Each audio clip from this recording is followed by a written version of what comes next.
सोचिए, जिन पड़ोसियों से आप हर रोज मिलते हो, अपने मन की बातें बताते हो, एक दिन आपको पता चलता है कि उनकी मौत तो 6 महीने पहले ही हो चुकी है।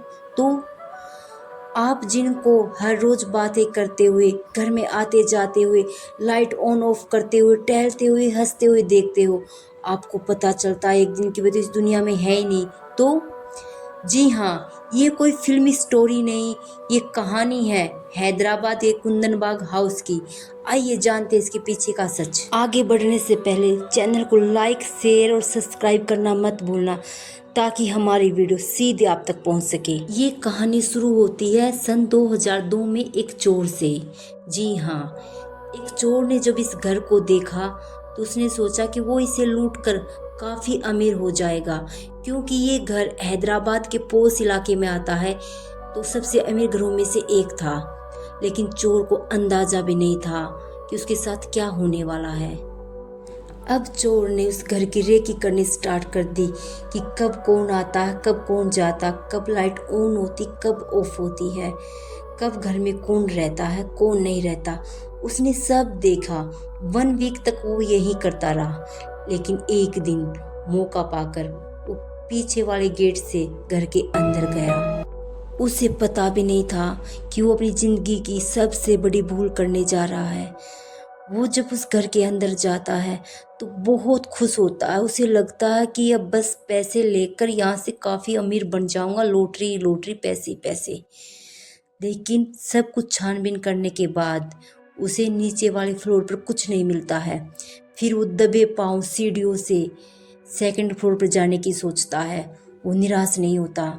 उसे लगता है कि उसे सब कुछ ऊपर ही मिल जाएगा। अब वो धीरे धीरे ऊपर जाता है।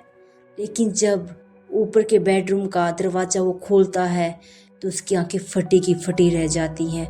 वो दीवार से सन हो जाता है। उसके हाथ पैर ठंडे हो जाते हैं, क्योंकि वो अपने सामने बेड पर 3 लाश देखता है। अब वो कुछ ही देर बाद अपने होश संभालता है। होश संभालने के बाद उस घर से बाहर निकलता बड़ी तेजी से। लेकिन जैसे वो उस घर से बाहर निकलता है तो उसे लगता है कि उसे शायद किसी ने देख लिया घर से बाहर निकलते हुए। इस घर में तो मर्डर हो रखा है और इस मर्डर का इल्ज़ाम तुझ पे ही आएगा। तो उसने सोचा कि वो सब कुछ पुलिस को पहले ही बता देगा तो बच जाएगा। तो पुलिस के पास जाता है। उसे पता भी नहीं था कि पुलिस क्या करने वाली है उसके साथ। वो पुलिस के पास जाता है और सब कुछ बताता है, लेकिन पुलिस उसे अरेस्ट कर लेती है। अब पुलिस उस चोर के कहने पर उस घर पर आती है, और जब उस घर में एंटर होती है तो ये सब पड़ोसी देख रहे थे, लेकिन उनको पता कुछ भी नहीं था कि हो क्या रहा है। जब पुलिस उस घर में एंटर करती है तो वे सारी चीज़ें वैसी ही होती हैं जैसे उस चोर ने बताई थी। अब पुलिस धीरे धीरे उस कमरे की तरफ बढ़ती है और जब देखती है तो बेड पर वैसे ही सामने 3 लाश है। तो पुलिस उन सब को कवर करती है और कवर करके पोस्टमार्टम के लिए बॉडी को भेज देती है। पुलिस को लगा कि 2 या 3 दिन पहले मर्डर हुआ होगा इनका, और इससे पहले इनका कोई रिश्तेदार नहीं आया। लेकिन जैसे ही चोर आया तब इस चीज़ का पता चला है। अब तक ये केस बिल्कुल सिंपल सा दिखाई दे रहा था, लेकिन इसका असली रहस्य शुरू होता है अब, जब पोस्टमार्टम की रिपोर्ट आती है। पोस्टमार्टम की रिपोर्ट देखने के बाद अब पुलिस के होश उड़ने वाले थे। लेकिन उससे पहले मैं आप लोगों को बता दूं कि कमरे में से कुछ न्यूज़पेपर और एक बोतल बरामद हुई जिसमें एक ब्लैक लिक्विड था।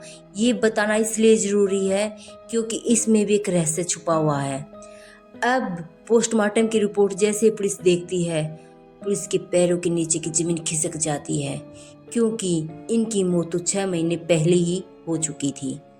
अब पुलिस को लग रहा है कि जो साजिद, जो उस चोर ने बताया, क्या वो सब झूठ था।